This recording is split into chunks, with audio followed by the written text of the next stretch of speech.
Hi hello viewers, welcome to my channel Sama foods.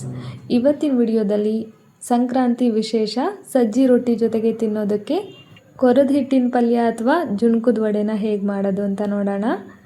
ಮೊದಲಿಗೆ ಒಂದು ಪಾತ್ರೆಯಲ್ಲಿ ಜರಡಿನ ಇಟ್ಕೊಂಡು ಅದಕ್ಕೆ 1 ಕಪ್ ಆಗುವಷ್ಟು ಕಡಲೆ ಹಿಟ್ಟನ್ನು ಸೇರಿಸಿ ಚೆನ್ನಾಗಿ ಜರಡಿ ಹಿಡ್ಕೊಳ್ತಾ ಇದ್ದೀನಿ. ಈ ಥರ ಜರಡಿ ಹಿಡಿಯೋದ್ರಿಂದ ಪಲ್ಯ ಸ್ವಲ್ಪನೂ ಗಂಟಾಗೋದಿಲ್ಲ. ಈಗ ನೋಡಿ ಜರಡಿ ಹಿಡ್ದಿದ್ದಾಯಿತು. ಇದನ್ನು ಸೈಡ್ಗೆ ಎತ್ತಿಟ್ಕೊಂಡ್ಬಿಡೋಣ. ನಂತರ ಒಂದು ಮಿಕ್ಸಿ ಜಾರನ್ನು ಇಟ್ಕೊಂಡಿದ್ದೀನಿ.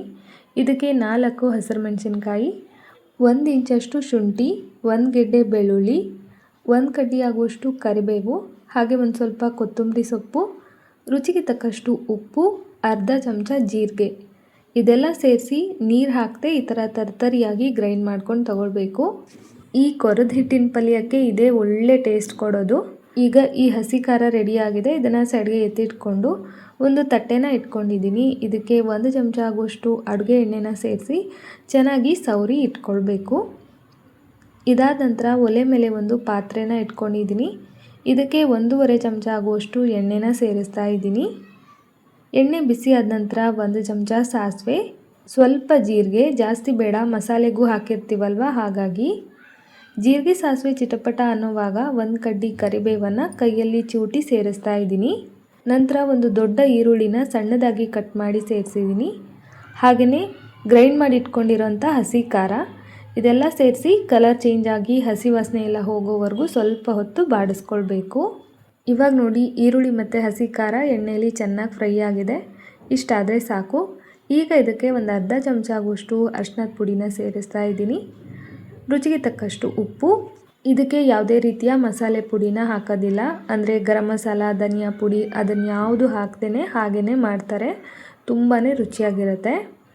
ಈಗ ಉಪ್ಪು ಮತ್ತು ಅರಿಶಿನದ ಪುಡಿನೂ ಕೂಡ ಚೆನ್ನಾಗಿ ಬಾಡಿಸ್ಕೊಂಡಿದ್ದಾದ ನಂತರ ಹುಣಸೆ ರಸನ ಸೇರಿಸ್ತಾ ಇದ್ದೀನಿ. ಇದರಿಂದ ತುಂಬ ಒಳ್ಳೆ ರುಚಿ ಬರುತ್ತೆ. ನೆಲ್ಲಿಕಾಯಿ ಗಾತ್ರದಷ್ಟು ಹುಣಸೆ ಹಣ್ಣನ್ನು ನೆನೆಸಿಟ್ಟು ರಸ ತೆಗೆದು ಅದನ್ನು ಸೇರಿಸಿದ್ದೀನಿ. ಜೊತೆಗೆ ಒಂದು ಸ್ವಲ್ಪ ಬೆಲ್ಲ. ಹುಣಸೆಹಣ್ಣು ಬೆಲ್ಲ ಈ ಪಲ್ಯಕ್ಕೆ ತುಂಬ ಒಳ್ಳೆ ಟೇಸ್ಟ್ ಕೊಡುತ್ತೆ. ಬೆಲ್ಲ ಹಾಕೋದ್ರಿಂದ ಟೇಸ್ಟ್ ಬ್ಯಾಲೆನ್ಸ್ ಆಗುತ್ತೆ. ಇವಾಗ ನೋಡಿ ಎಣ್ಣೆ ಬಿಡೋವರೆಗೂ ಇದನ್ನು ಚೆನ್ನಾಗಿ ಕುದಿಸ್ಕೊಂಡಿದ್ದೀನಿ. ಈಗ ಇದಕ್ಕೆ ಕಡಲೆ ಹಿಟ್ಟನ್ನು ಅಳತೆ ಮಾಡಿ ತಗೊಂಡಲ್ಲ, ಅದೇ ಕಪ್ಪಲ್ಲಿ 1.5 ಕಪ್ ಆಗುವಷ್ಟು ನೀರನ್ನು ಸೇರಿಸ್ತಾ ಇದ್ದೀನಿ. 1 ಕಪ್ ಕಡಲೆ ಹಿಟ್ಟಿಗೆ 1.5 ಕಪ್ ಆಗುವಷ್ಟು ನೀರು ಸಾಕಾಗುತ್ತೆ. ಈಗ ಇದ್ರ ಮೇಲ್ಗಡೆ ಒಂದು ಪ್ಲೇಟನ್ನು ಮುಚ್ಚಿ ಚೆನ್ನಾಗಿ ಇದನ್ನು ಕುದಿಯೋದಕ್ಕೆ ಬಿಡಬೇಕು. ನೋಡಿ ಹುಳಿ ಚೆನ್ನಾಗಿ ಕುದೀತಾ ಇದೆ. ಈಗ ಒಂದ್ಸಲ ಚೆನ್ನಾಗಿ ಮಿಕ್ಸ್ ಮಾಡಿಕೊಂಡು ಸ್ವಲ್ಪ ಟೇಸ್ಟ್ ನೋಡಿ, ಉಪ್ಪು, ಹುಳಿ, ಸಿಹಿ ಏನಾದರೂ ಹೆಚ್ಚು ಕಡಿಮೆ ಆದರೆ ಅದನ್ನು ಸರಿ ಮಾಡ್ಕೊಳ್ಬೋದು. ನಾನು ಕೂಡ ಟೇಸ್ಟ್ ಮಾಡಿದೆ, ಒಂದು ಸ್ವಲ್ಪ ಉಪ್ಪು ಕಡಿಮೆ ಆಗಿದೆ ಅಂತ ಅನ್ನಿಸ್ತು, ಹಾಗಾಗಿ ಉಪ್ಪನ್ನು ಸೇರಿಸ್ದೆ. ಈಗ ನೋಡಿ ಕೊರದ ಹಿಟ್ಟಿನ ಪಲ್ಯಕ್ಕೆ ಬೇಕಾಗಿರೋಂಥ ಹುಳಿ ರೆಡಿ ಆಯಿತು. ಹೀಗೇ ನಾವು ಕಡಲೆ ಹಿಟ್ಟನ್ನು ಹಾಕಿ ಮಿಕ್ಸ್ ಮಾಡ್ಬೋದು. ಬಟ್ ಮೊದಲು ಮಾಡೋರಾದರೆ ಗಂಟಾಗಿಬಿಡುತ್ತೆ. ಹಾಗಾಗಿ ಒಂದು 3 ಚಮಚ ಆಗುವಷ್ಟು ಕಡಲೆ ಹಿಟ್ಟನ್ನು ಸೇರಿಸಿ ಫೋರ್ಕಿಂದ ಕಡಲೆ ಹಿಟ್ಟಿನ ಗಂಟೆಲ್ಲ ನಿಧಾನಕ್ಕೆ ಹೊಡ್ಕೊಂಡು ಮಿಕ್ಸ್ ಮಾಡ್ಕೊಂಡಿದ್ದಾದ ನಂತರ ಸ್ಪೂನಲ್ಲಿ ಚೆನ್ನಾಗಿ ಮಿಕ್ಸ್ ಮಾಡ್ಕೊಳ್ತಾ ಇದ್ದೀನಿ. ಇದು ಗಂಟಾದರೂ ಕೂಡ ಏನೂ ತೊಂದರೆ ಇಲ್ಲ, ಆಮೇಲೆಲ್ಲ ಮಿಕ್ಸ್ ಮಾಡಿ ಹೊಡಿಬಹುದು. ಈಗ ಇದಕ್ಕೆ ಉಳಿದಿರೋಂಥ ಕಡಲೆ ಹಿಟ್ಟನ್ನು ಸೇರಿಸಿ ಚೆನ್ನಾಗಿ ಮಿಕ್ಸ್ ಮಾಡ್ಕೊಳ್ತಾ ಇದ್ದೀನಿ. ಗಂಟಿಲ್ದಂಗೆ ಚೆನ್ನಾಗಿ ಮಿಕ್ಸ್ ಮಾಡ್ಕೊಂಡಿದ್ದಾದ ನಂತರ ಗ್ಯಾಸ್ ಫ್ಲೇಮ್ನ ಆನ್ ಮಾಡ್ಕೊಳ್ಬೇಕು. ಇವಾಗ ನೋಡಿ ಗಂಟಿಲ್ದಂಗೆ ಚೆನ್ನಾಗಿ ಮಿಕ್ಸ್ ಮಾಡ್ಕೊಂಡಿದ್ದಾದ ನಂತರ ಮೇಲ್ಗಡೆ ಒಂದು ಪ್ಲೇಟನ್ನು ಮುಚ್ಚಿ ಒಂದು 2 ನಿಮಿಷ ಇದನ್ನು ಹಾಗೆ ಬೇಯೋದಕ್ಕೆ ಬಿಡ್ತೀನಿ. ಆ ಗಂಟುಗಳನ್ನೆಲ್ಲ ಒಡ್ಕೊಂಡು ಮಿಕ್ಸ್ ಮಾಡೋದಕ್ಕೆ ಕಡಿಮೆ ಅಂದರೂ 4-5 ನಿಮಿಷನಾದರೂ ಬೇಕಾಗತ್ತೆ. ಇವಾಗ ನೋಡಿ ಮುಚ್ಚಿ ಬೇಯಿಸ್ಕೊಂಡಿದ್ದೀನಿ, ಚೆನ್ನಾಗಿ ಬೆಂದಿದೆ. ಈಗ ಇದಕ್ಕೆ ಕೊತ್ತಂಬರಿ ಸೊಪ್ಪನ್ನು ಸೇರಿಸ್ತಾ ಇದ್ದೀನಿ. ಜೊತೆಗೆ 2 ಚಮಚ ಆಗುವಷ್ಟು ಫ್ರೆಶ್ ತೆಂಗಿನಕಾಯಿ ತುರಿನ ಸೇರಿಸ್ತಾ ಇದ್ದೀನಿ. ಇದರಿಂದ ಒಳ್ಳೆ ರುಚಿ ಇರುತ್ತೆ. ಹಾಕಲೇಬೇಕು ಅಂತ ಏನಿಲ್ಲ, ಹಾಕಿದ್ರೆ ಚೆನ್ನಾಗಿರುತ್ತೆ, ಬೇಡ ಅಂದರೆ ಸ್ಕಿಪ್ ಕೂಡ ಮಾಡಬಹುದು. ಈಗ ನೋಡಿ ಒಂದ್ಸಲ ಚೆನ್ನಾಗಿ ಮಿಕ್ಸ್ ಮಾಡಿಕೊಂಡ್ರೆ ಕೊರದ ಹಿಟ್ಟಿನ ಪಲ್ಯ ರೆಡಿ ಆಗುತ್ತೆ. ಈಗ ಇದನ್ನು ಎಣ್ಣೆ ಹಚ್ಚಿ ಇಟ್ಕೊಂಡಿದ್ವಲ್ಲ ತಟ್ಟೆ, ಅದಕ್ಕೆ ಸೇರಿಸ್ತಾ ಇದ್ದೀನಿ. ಫ್ರೆಂಡ್ಸ್, ನೀವೇನಾದರೂ ನಮ್ಮ ಚಾನಲ್ನ ಫಸ್ಟ್ ಟೈಮ್ ವಿಸಿಟ್ ಮಾಡ್ತಾ ಇದ್ದರೆ ಪ್ಲೀಸ್ ನಮ್ಮ ಚಾನಲ್ನ ಸಬ್ಸ್ಕ್ರೈಬ್ ಮಾಡ್ಕೊಳ್ಳಿ, ಸಪೋರ್ಟ್ ಮಾಡಿ. ಹಾಗೆ ವಿಡಿಯೋ ಇಷ್ಟ ಆದರೆ ಒಂದು ಲೈಕ್ ಸಹ ಮಾಡಿ. ಈಗ ಕೈಗೆ ಸ್ವಲ್ಪ ನೀರನ್ನು ತೇವ ಮಾಡಿಕೊಂಡು ಚೆನ್ನಾಗಿ ಅದನ್ನು ಕೈಯಲ್ಲೇ ಫ್ಲ್ಯಾಟ್ ಮಾಡ್ಕೊಳ್ತಾ ಇದ್ದೀನಿ.